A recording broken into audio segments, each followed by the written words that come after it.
Name is Angel, and I am doing this presentation on the importance of strengthening your brain. For me as a father, brain strengthening is a particularly interesting topic. My daughter, Claire, she is 9 months old, and of course right now is the most important time in her brain development. As a result, this topic is of particular interest to me in recent months.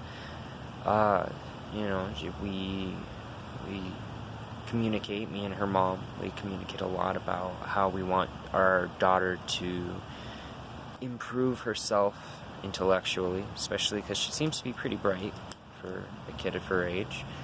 So we obviously want to encourage that as much as possible without, stifling her in any way, because who needs that? But, after this week's reading, for instance, I texted her mom and was like, hey, she has dominant left hand. We should have her use her right hand more so that she can develop both sides of her brain.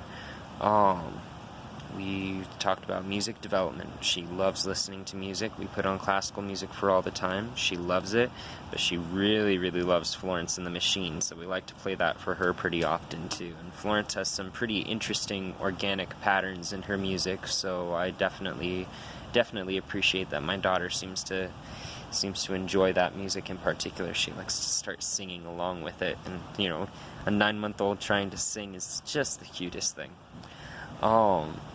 Music establishes a understanding and recognition of patterns. Another activity that does a really good job of that is reading. I started reading when I was 2, became proficient by the time I was 3. And even though that did impact me socially in somewhat of a negative way, it also had some pretty profound impacts on me, in positive ways too. Negative was that I started viewing social interactions in terms of written dialogue. So I'm always thinking about what's being said out loud as though it were written down. It does make it a lot easier for me to comprehend a lot of social interactions, but at the same time it makes it a little bit more difficult to me to form ideas in a way that is fluid and appropriate to the moment. However, I was reading at a college reading level by the time I was 10, and I feel like that really made it a lot easier for me to learn through reading. Visually I learned decently well. Actively I learn decently well, but nothing really compares to reading and writing. If I write something down, I'm likely to remember it.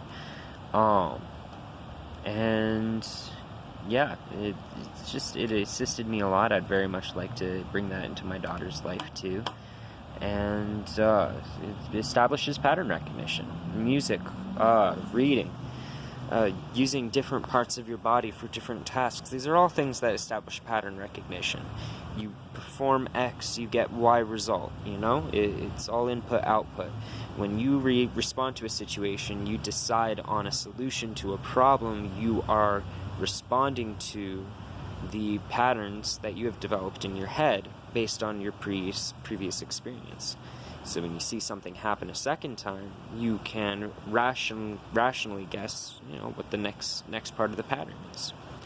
So, brain development is incredible. It is absolutely amazing the way our brain functions, and it's very clear that it's completely essential to develop it as much as possible, as often as possible, in as broad a spectrum as possible. Because if you do too much in one place, then other places might be weaker. You understand too much muscle memory, you might be weaker in, say, musical theory or something like that. It's just spitballing. But yeah, and that's my presentation. I hope you enjoyed it. It's just a little brief whatever on it. And thanks for coming to my TED Talk.